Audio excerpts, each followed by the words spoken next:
All right, let's get into it. We are about to crack open one of the most famous stories you've ever heard, the fiery furnace from the book of Daniel. And believe me, we're going to uncover a layer of literary genius that's been hiding there in plain sight all along. You know the story, right?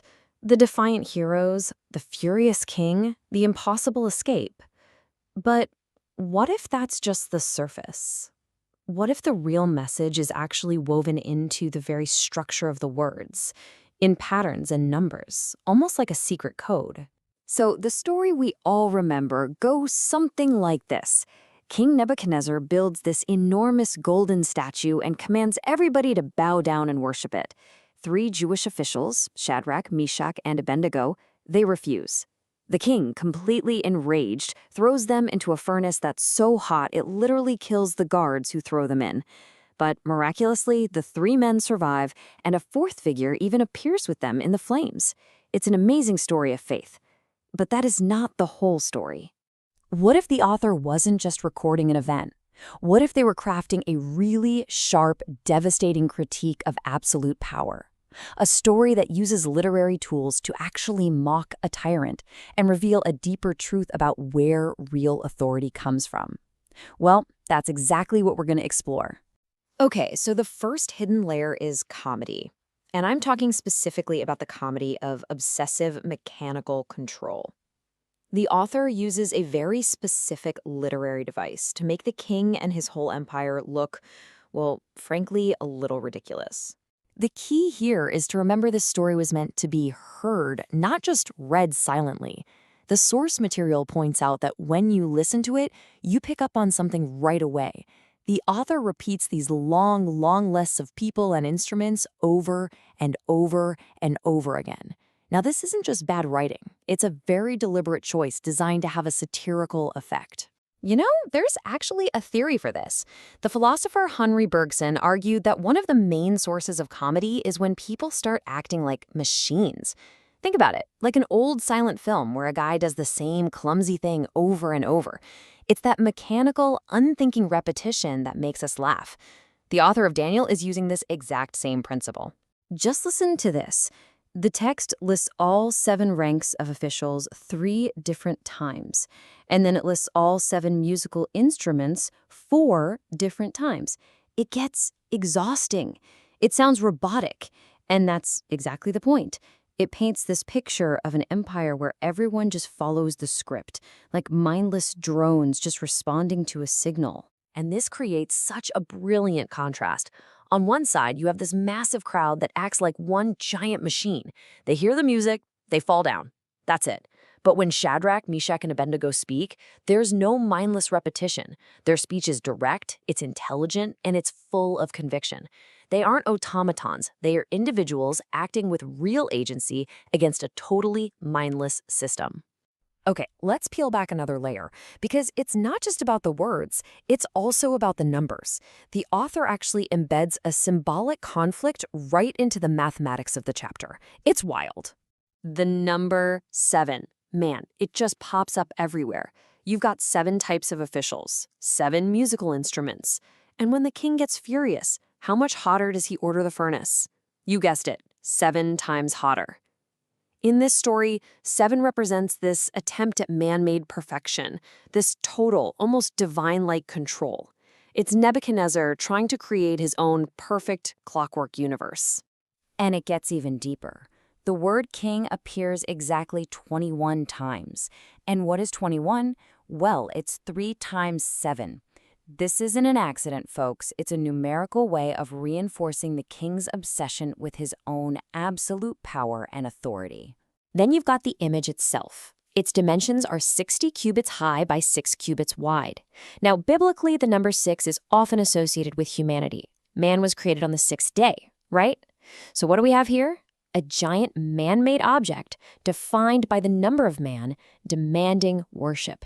It's the ultimate symbol of human pride. So what you end up with is this numerical battle playing out right there in the text.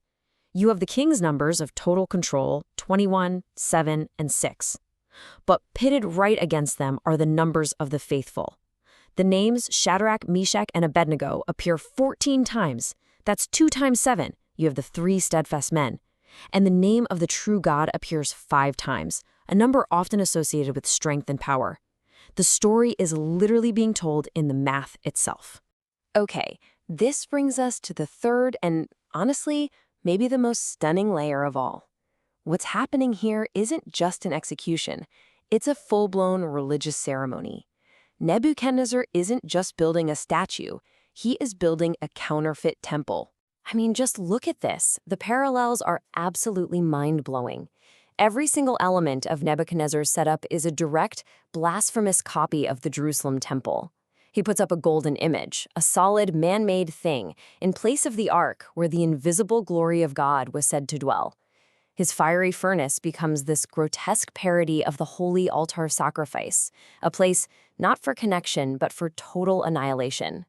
Even his officials and his orchestra are twisted reflections of the Levites who served in the real temple. This is the ultimate power play. He's not just asking for political loyalty, he's demanding religious devotion.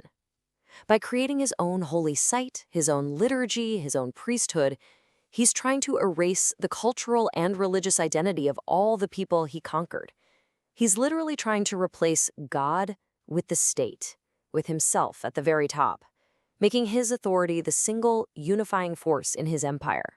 So when you put all these layers together, the satire, the numbers, the counterfeit temple, we finally get to the story's real theme. And it all comes down to one single, powerful word: stand. Throughout the book of Daniel, the word stand is loaded with meaning. It's not just about your physical posture. It's about who has the right to rule, who establishes things, whose authority is the one that's going to last. The author uses this word very deliberately, 9 times just in this one chapter. And here is the great reversal, the ultimate irony of the entire story. Nebuchadnezzar's whole ceremony is built around making his image stand and forcing everyone else to fall. But what happens? In the climax, it's the king who stood up in haste, totally shocked. And the 3 men he condemned? They aren't falling. They are seen walking or standing alive in the middle of the fire. It's revealed who has the true authority. This is their moment of peak defiance. And it's built right around that key word. They are directly challenging Nebuchadnezzar's claim to authority. They're basically saying, you may have caused this thing to stand, but we answer to a higher power, the one who truly decides what stands and what falls.